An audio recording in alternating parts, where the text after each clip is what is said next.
Halo Sobat SE, kita ketemu lagi di channel Sarjana Ekonomi. Kali ini kita akan membahas mengenai ekonomi mikro dan ekonomi makro. Nah, ekonomi dapat dibagi menjadi dua bagian, yaitu ekonomi mikro dan ekonomi makro. Di sini, kita akan mempelajari bagian-bagian ini, perbedaan dan bagaimana mereka saling mempengaruhi, serta dampaknya pada bisnis. Ekonomi mikro. Ekonomi mikro dapat didefinisikan sebagai studi tentang perilaku pengambilan keputusan individu, perusahaan, dan rumah tangga sehubungan dengan alokasi sumber daya mereka.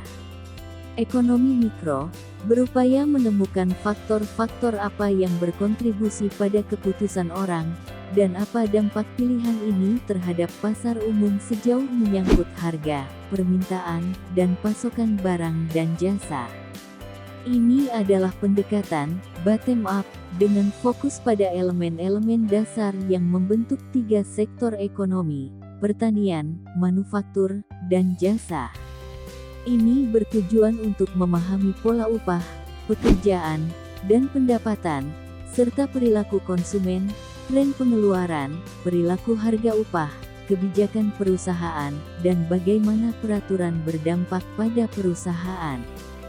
Ekonomi mikro mencoba menentukan keputusan dan alokasi sumber daya pada tingkat individu, serta menjelaskan apa yang terjadi ketika kondisi tertentu berubah.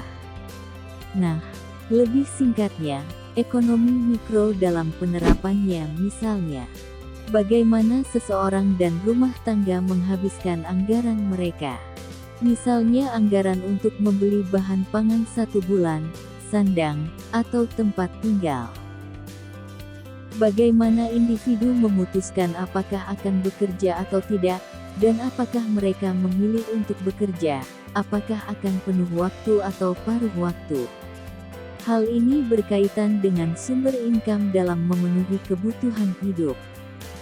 Bagaimana orang memutuskan untuk menabung untuk masa depan, berapa banyak yang mereka pilih untuk ditabung, atau apakah mereka memutuskan untuk berhutang. Bagaimana sebuah bisnis memutuskan untuk memproduksi dan menjual produk-produk tertentu, bagaimana ia akan memproduksinya, berapa banyak dari masing-masing itu akan dijual, dan untuk berapa banyak konsumen. Bagaimana perusahaan akan membiayai bisnisnya. Apakah harus modal sendiri atau perlu meminjam di lembaga pembiayaan seperti bank? Sebagai contoh, ekonomi mikro dapat menggunakan informasi dari laporan keuangan perusahaan untuk menentukan bagaimana organisasi dapat memaksimalkan kapasitas produksi dan outputnya, untuk menurunkan harga dan menjadi lebih kompetitif. Nah, sekarang sudah jelas tentang ekonomi mikro yang berfokus pada skala pengaturan ekonomi terkecil, atau yang menjadi dasar manusia bertahan hidup. Lalu bagaimana dengan ekonomi makro? Ekonomi makro adalah studi holistik tentang struktur, kinerja, perilaku, dan proses pengambilan keputusan ekonomi di tingkat nasional. Pada dasarnya, ekonomi makro adalah pendekatan top-down. Ia berupaya memahami perubahan dalam produk domestik bruto atau PDB, inflasi, pengeluaran, pengangguran, kebijakan moneter, penerimaan dan pinjaman pada tingkat pemerintah atau yang biasa kita dengar sebagai kebijakan fiskal. Ekonomi makro menganalisis seluruh industri dan ekonomi, tidak hanya perusahaan atau individu tunggal, dan berupaya menjawab pertanyaan seperti bagaimana seharusnya tingkat inflasi, dan apa yang merangsang pertumbuhan ekonomi. Nah, untuk lebih singkatnya, ekonomi makro memberi pemahaman mengenai faktor mana yang menentukan berapa banyak barang dan jasa yang dapat diproduksi suatu negara.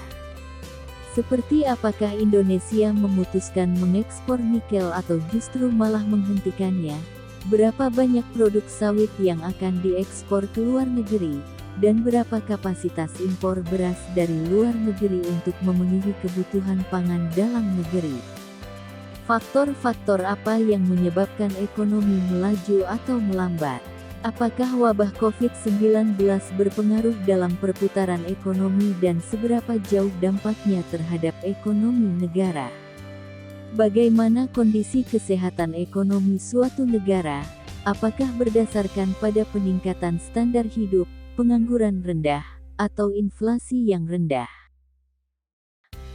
Perbedaan utama ekonomi mikro dan makro.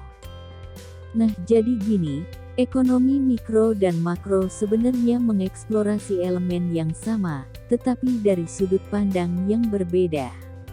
Perbedaan utama di antara keduanya adalah ekonomi makro berupaya menemukan perspektif umum di tingkat nasional, sementara ekonomi mikro berfokus pada perspektif individu, organisasi, di tingkat konsumen.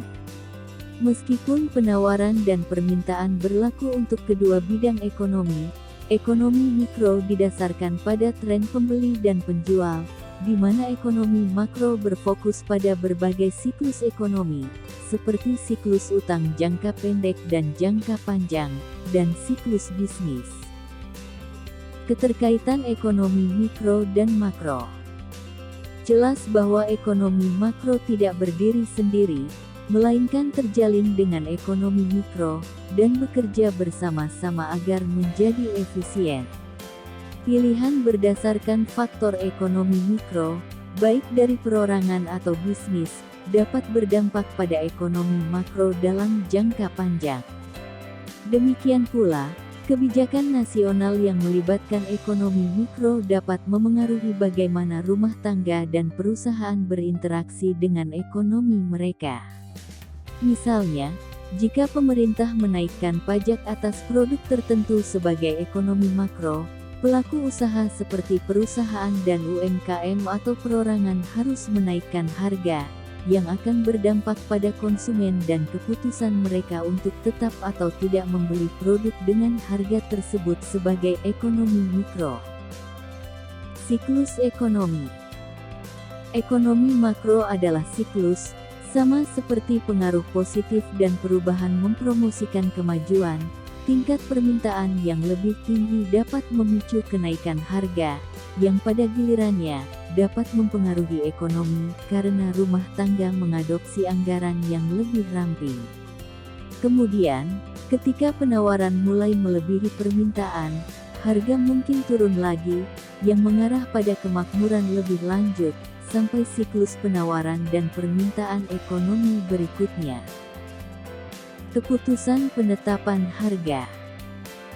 Dalam ekonomi mikro, harga di mana jumlah yang ditawarkan memenuhi jumlah yang diminta dikenal sebagai harga keseimbangan. Harga produk atau layanan yang diputuskan akan berdampak pada jumlah orang yang mau membelinya. Misalnya, menetapkan harga di atas keseimbangan tidak selalu berarti keuntungan yang lebih besar, karena lebih sedikit orang yang memilih untuk membeli produk kita.